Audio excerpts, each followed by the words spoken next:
Hello everybody and welcome. I'm Cam Christo and this is a MEIOU and Tax's basic concept video on trending equilibriums. A trending equilibrium is a statistic in the game that the game will attempt to move towards a certain point, a certain value, using modifiers that increase in strength the further you deviate from that target point. That might sound a little bit complicated, but I assure you it's not, and I'm going to explain it to you in this very brief video. The key thing to understanding these equilibriums, or the really useful thing that comes out of understanding them, is that you will finally know what it means. Specifically, when Economic Ideas tells you, for example, that it will give you a yearly inflation reduction of 0.03. That is it's a good bonus, and you can think to yourself, yeah, that seems good. But once you've understood the content in this video, you will understand precisely what that will mean, and hopefully that will be useful to you. These do exist in vanilla. Prestige and Army Tradition are good examples of them in vanilla, but MEIOU and Taxes adds a number of them, quite a number of them, and they're kind of central to a few of the core mechanics, so I think that'll be a useful thing for you to know. So, some examples of some new ones are Corruption, Legitimacy. I believe Legitimacy is not one in vanilla, though it might be. Stability is another one. Stability we can see here, it's all doing its lovely trending.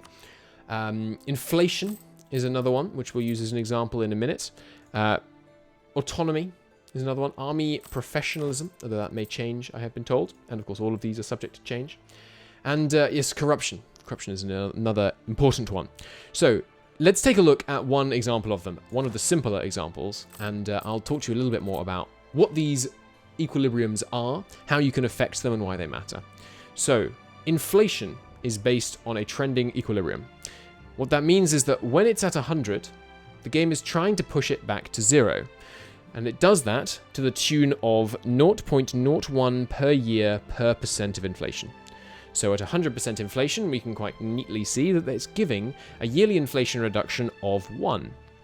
So, we can, it's obvious to you, hopefully, that if we were at 50 inflation, it would be giving us a yearly inflation reduction of 0.5. Now, assume there were no other modifiers to our inflation.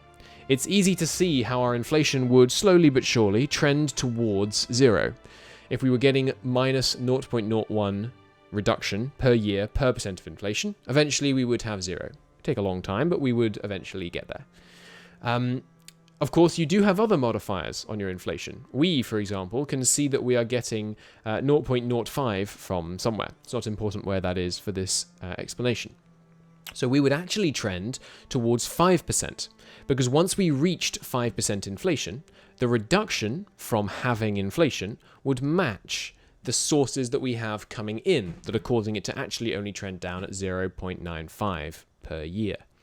So our equilibrium point for inflation right now is 5%, because it's dropping by 0.95% per year. You can work out these equilibrium points for yourself by looking at how much it's trending and looking at how much it's trending because of its own value. So in inflation, it's a very easy calculation. We get 1 per 100 inflation. Some are slightly more complicated. So prestige is 100, and so it's decaying at 6.5 per year.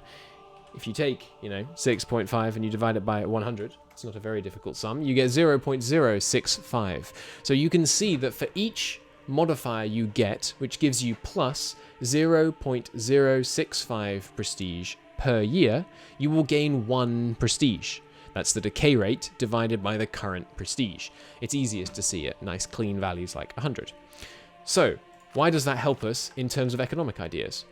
Hopefully it should be relatively easy to see, but because we know that the yearly inflation reduction from inflation is 0.01 per % of inflation, we can say that stewards of currency, this idea here, giving us a yearly inflation reduction of 0.03, is going to reduce that equilibrium point by 3.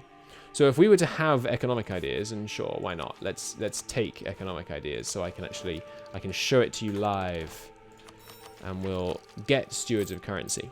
Now, if we go and look over here, we can see that it's now trending down by 0.98 per year. It's going to reach 0.02 trending down per year, which we can turn in our heads into 2% inflation. It's now going to trend towards 2% inflation. So if I change our inflation by negative 98 and give it a little while, Can't remember how long. There we go. It's now no longer changing because we have reached our equilibrium point of 2% inflation. Some other very important examples of this are autonomy. Autonomy, currently, I believe it trends towards 16.66% because there is a negative 1.5 local autonomy when you're at 100 autonomy, and there is a plus 1.75 just everywhere, which means it will eventually trend towards 16.66, assuming there are no other modifiers. So now, using this knowledge, you can go through all the different trending modifiers: corruption, stability, autonomy, inflation, legitimacy, army professionalism, army tradition, navy tradition, and there might well be more, and work out how much yearly modifiers are going to help. Because we can now confidently say that, okay, the mantle of Rome we have is giving us 0.5 yearly prestige. It's easy to not understand what that means, you know. How useful is that? But we can now say we know how useful that is. That's about, what is that, 9 prestige? It's 0.5 divided by 0.065?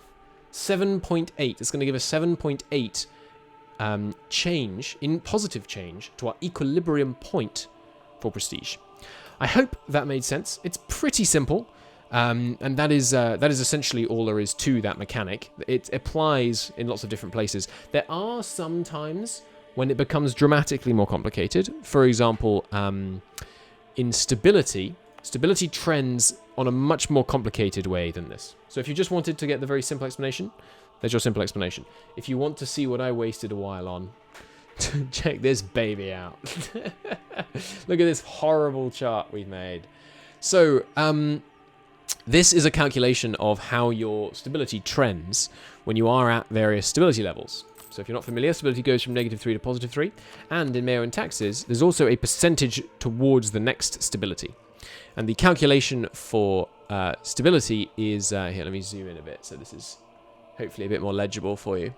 But the calculation is not as simple, as you can see, of just saying, like, it's going, you know, at 100, it's going down by 1, so we can work it out there. But this is a great column, by the way. Just a column called 125%, full of 125%. Anyway, so we can see, for example, that when you have -3 stability and no progress towards your next stability, your stability increase is going to be minus 125% per year. What that means is that this value... I think you can see this. Yes, you can. Good.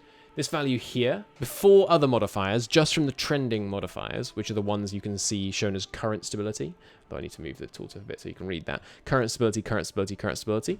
Those ones take the base value of 125, will equal 125. So it's pretty useful to know, because what that means is we can now say, okay, well, how much of a stability increase interval modifier do I need to apply to make a meaningful difference?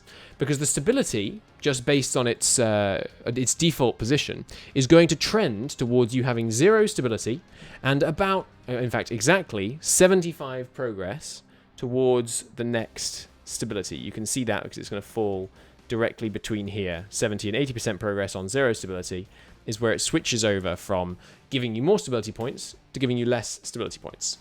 But useful to note, the difference between all of these numbers is 3%. So let's say you wanted another 3%. Let's say you added 3% more on top of your existing modifiers here. So let's say you're stable. You've reached the level of stability you're currently trending towards.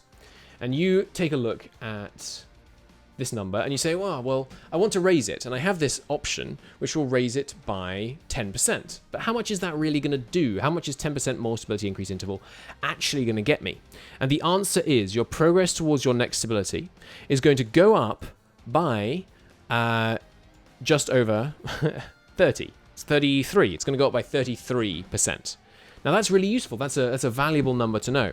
This maths is, of course, all highly subject to change, but that is what I spent quite a while working out. You can also see from this, which is kind of like the number of years till your stability will change in the positive or the negative direction, which is kind of cool. I like that. Anyway, so this is just kind of useful because it lays out the fact that to move the needle essentially. To move the equilibrium point stability is trending towards by 10%, you need a 3% stability increase interval. And that's going to help you assess the value of things like, that's a bad example because there's none in there, but if you were to support the church and support the spiritualist faction, you get stability increase interval 5%. Now you know precisely how valuable that's going to be, which I think is handy. So that is a quick little video, quick-ish, because I dived into my spreadsheet because I couldn't resist sharing what I spent hours making today, which is ridiculous it took so long. But anyway, working out the maths was the hard part, obviously, not building the spreadsheet. That is how equilibriums work. And hopefully you can now go forth and be a little bit more informed about how some of the numbers are being derived in your MEIOU and Taxes games and how you can affect them.